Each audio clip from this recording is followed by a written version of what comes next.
疫情放开后，中国第一批游客已经飞出国门了，憋坏了的中国旅客们已经按耐不住了，4万元机票也挡不住放飞的心。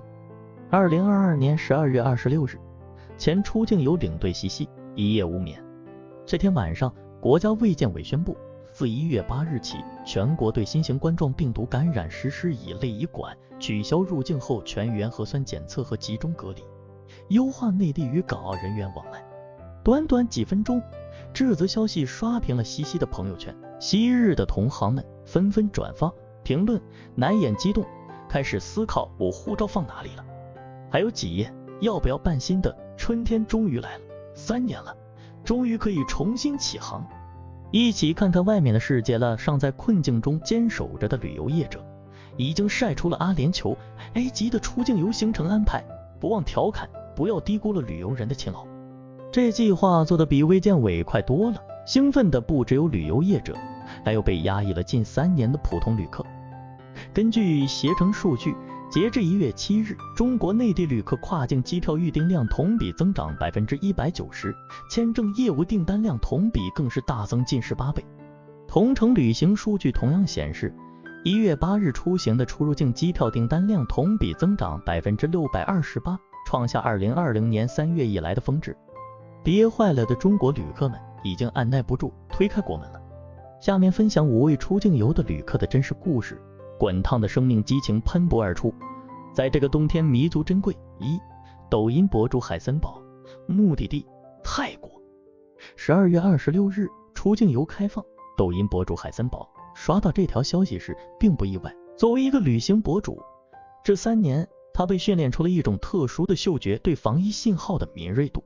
我会观察一些媒体释放出来的信息，注意新闻素材的导向，但具体的感觉我也很难形容。可能是因为我16岁就开始旅行，走了150多个城市，积攒了一些经验，所以对环境的变化会有一种直觉。靠着这种野兽般的警觉性，他在2022年全国自驾游，从1月到11月期间，成功避开了每次封控。最惊险的一次是在成都，封控开始前半小时，他才嗅到气氛有些不对头，一番生死时速后成功离开。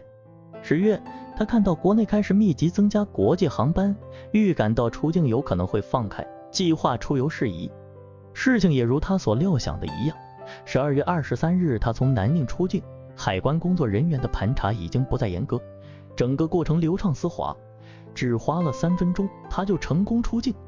而这次旅行对海森堡来说和3年前已经截然不同。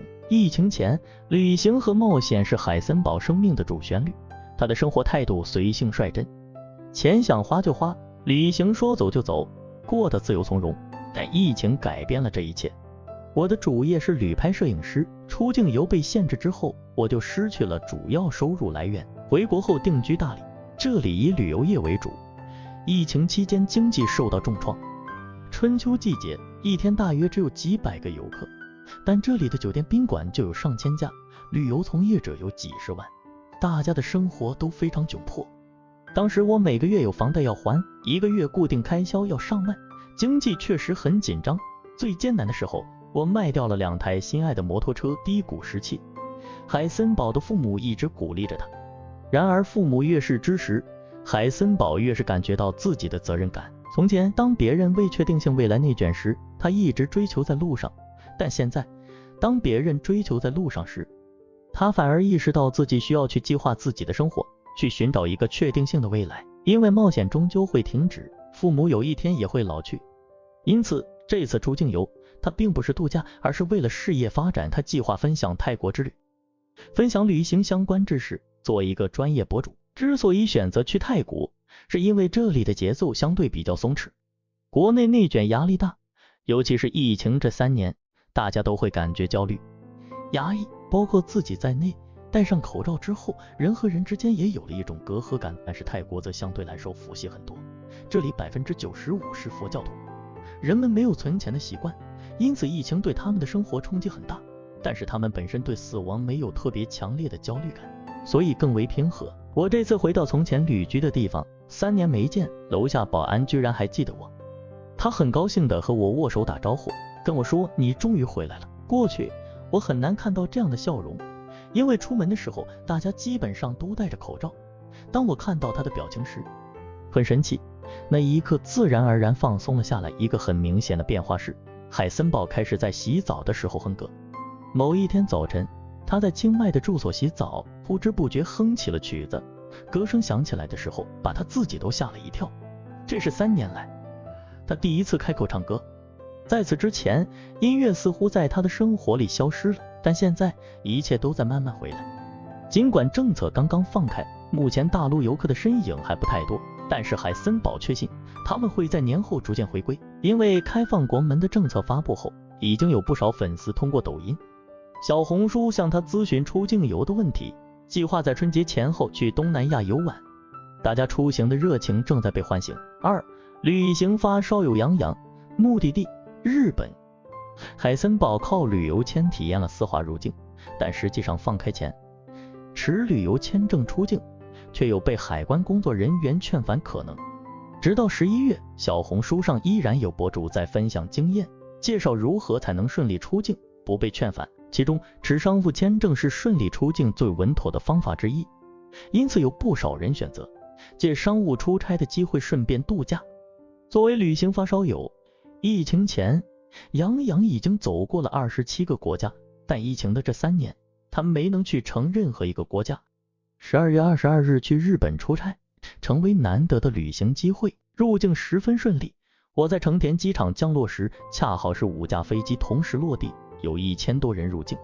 我们会被先引领到一个小窗口处，提前消毒，这里的工作人员会提醒你在日本需要注意的防疫事项。东京和3年前相比，并没有特别大的改变，因为恰逢圣诞前夕，全世界的游客齐聚在这里，到处人头攒动，熙熙攘攘。只是中国游客明显少了很多。入境排队时，除了一对探亲的老夫妻和我，基本就没有中国人了。过去挤满中国游客的药妆店，现在一个中国人有没有悄然改变的，是杨洋旅行时的心境。疫情之前，他几乎每年都会有3-4个月时间是在海外度过，旅行只是生活的一部分。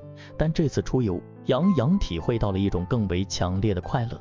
从前自己享受的是领略不同的风景，但今年仅仅是在路上的自由，就足以令人体验到精神的愉悦。12月26日，政策放开的消息传来，杨洋一家都格外兴奋，他的父母也立刻决定要在1月飞往纽约，一家人在那里团聚，迎接春节。疫情之前，我虽然转了大半个地球，但是感觉哪里都没有上海好，期待以前的生活可以回来，一切都和从前一样。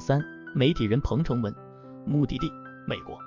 和杨洋相比，媒体人彭成文对旅行的热情要淡薄些许。疫情之前，他几乎每年都会去美国出差，但只有1-2天时间可以用来购物或是游览景点，行程安排十分紧张。当时他的工作很繁忙，每天都要接到3-4个活动邀请，也无暇旅行，甚至连足够的休息都很奢侈。可是疫情后，活动邀约出现断崖式下跌，一年能收到200场邀约已是难得，平均下来每个工作日1天1场，且大多都被安排在了线上。由于出境回国需要实行5+3隔离，时间成本极高，因此大部分媒体都不再轻易出境参加活动。比如2022年11月，某全球科技巨头的发布会邀约前去参会的大陆记者，包括彭成文在内，仅有2位。因为担心黄码，疫情3年，彭成文除了偶尔出差参加活动，大部分时间都宅在自家小区，轻易不敢出门。11月27日开启的美国之行，是他3年来首次远游。因为前后2场活动间有将近1个月的空白时间，他拥有了难得的闲暇，便和同行的记者决定自驾游，深度体验美国的风土人情，而这也是他第一次如此认真地领略路上的风景。足球迷肖根，目的地埃及、卡塔尔。随着国内防疫政策的收紧，肖根的异地恋渐渐谈出了异国恋的感觉。2020年新冠疫情肆虐，国门关闭，他无法按原计划出国读书，与男友相识相知，渐渐走到一起。相恋的2年，他在上海，男友在郑州，几乎每周2人都要飞去对方的城市相见。但是过去的2022年，见面变得越来越难。先是3月底上海封控，继而是7月郑州封控，抢菜、核酸、扫码、隔离贯穿了2个人的生活。整个上半年的生活，小根都在和一股不可抗力战斗。更为焦虑的还有社交网络上的信息，远方的哭声更让他有一种无力感。我有一种强烈的感觉，不知道意外和明天，到时候谁会先到来。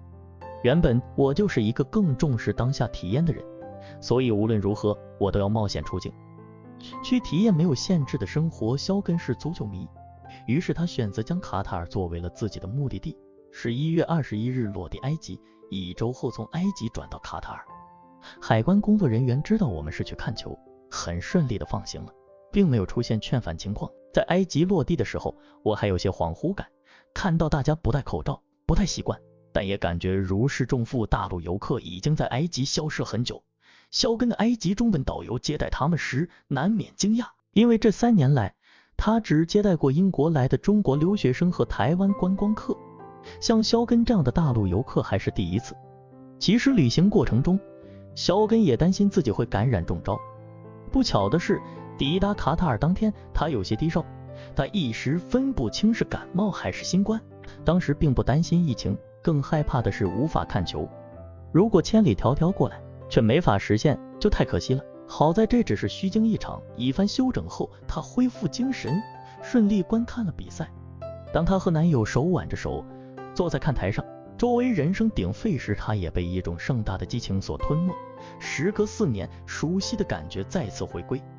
那一刻，他紧紧抓住了男友的手，感觉到好像宏大的世界都被抛在了后面，他们只有此时此刻。而这此时此刻，在纷扰的3年里，是如此珍贵。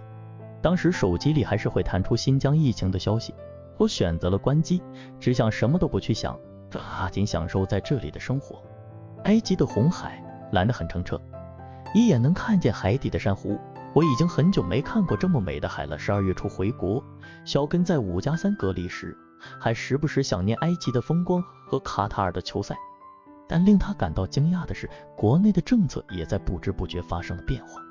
12月12日，他结束隔离，从广州机场回上海时，发现自己不用再做核酸了，出入各地都十分自由。那一瞬间，他深深地呼了一口气，我感觉过去的一切都要回来了。旅行者小军，目的地新加坡。如果放在以前，谁会想到要去新加坡旅游呢？毕竟这里除了公园，没什么旅游景点。然而，当小军决定出游时，状况非比从前。新冠疫情肆虐，外交部、国家移民管理局早已发布公告，宣布自2020年3月28日0时起，暂时停止外国人持目前有效来华签证和居留许可入境。自此之后，国门关闭，在非必要不出境的防疫指导下，出境游成为奢望。2022年6月，小军决心出国散散心时，也发现留给自己的可选目的地寥寥无几。日本当时没有开放旅游签，美国的航班又实在紧俏，评估下来，新马泰也就成了最合适的选择。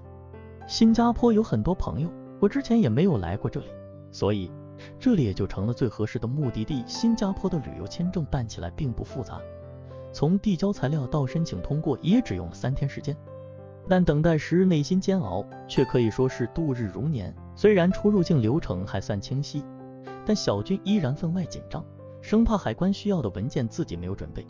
比如小红书上有人说核酸证明需要中英文对照版，可我当时只准备了48小时的中文版，非常担心会被海关劝返。好在并没有出现这种情况，工作人员只是简单问我去新加坡做什么，就放行了。但出境只不过是简单的试炼，真正困难的是回国。当时临近8月，出发去新加坡的机票价格4000，但从新加坡飞回国内的机票却要足4万元，远远超出小军的预料。更为繁琐的还有回国所需的核酸检测。回国前，你需要提交48小时以内的交叉机构的核酸检测结果。比如，如果你是在1月3日中午12点回国，你需要在1月1日中午12点到1月2日中午12点以内做一次核酸，然后在1月2日中午12点到1月3日中午12点以内再做一次核酸，且这2个核酸检验结果必须是不同机构、不同送检单位出具的。在国内，可能你只需要一个 APP 就能预约不同的机构，但是在新加坡，你需要去不同的私人诊所、医疗机构的网站预约，而且你需要提前问清楚他们的送检实验室是哪一家，不然的话，很有可能你去了2家不同的医疗机构检测，却发现核酸结果是同一家实验室开具的。回国前的核酸检测，堪比登机前的惊险一跃。最后的48小时，小军神经紧绷，如临大敌。为了能够早些拿到检测报告，他特意付费要求加急，但机构的检测仪器却出了问题，导致临近登机前的几个小时，他依旧没能拿到报告，只能反复打电话催促。好在最后关头，他终于拿到检测报告，顺利回国。既然出入境手续如此复杂，为什么小军还是会毅然选择出游呢？要回答这个问题，还是要把时间拉回到2021年。小军家住北京，工作在杭州，除了周末双城往返之外，他几乎每周都需要出差，奔走于各大城市。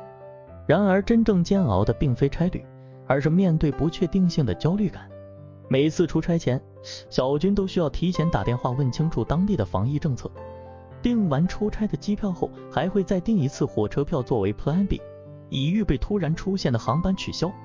变故随时随地可能会发生，几乎每晚睡觉前，小军都需要检查一下自己的北京健康宝，以免出现弹窗、黄码，导致整个生活节奏被打乱。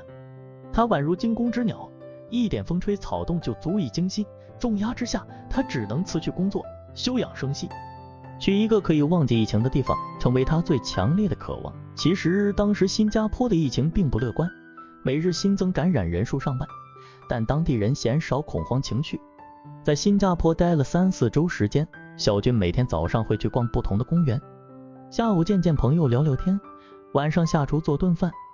他不必担心扫码，也没有了弹窗烦恼，生活节奏舒缓松弛，整个人也得以真正松了口气，放松精神，睡了个好觉。出国之前，我整个人都很抑郁，一天也说不了几句话，但是回国后，我妈妈说我整个人都变了，又回归到从前很开朗的状态。所以他们也觉得，虽然出境游很麻烦，花费也不少，但总的来说非常值得。6. 出境游领队西西的态度。其实像西西这样的从业者，对出境游仍然持保留态度，毕竟很多人还是会有对疫情的担忧，行业生态逐步恢复也需要一定时间。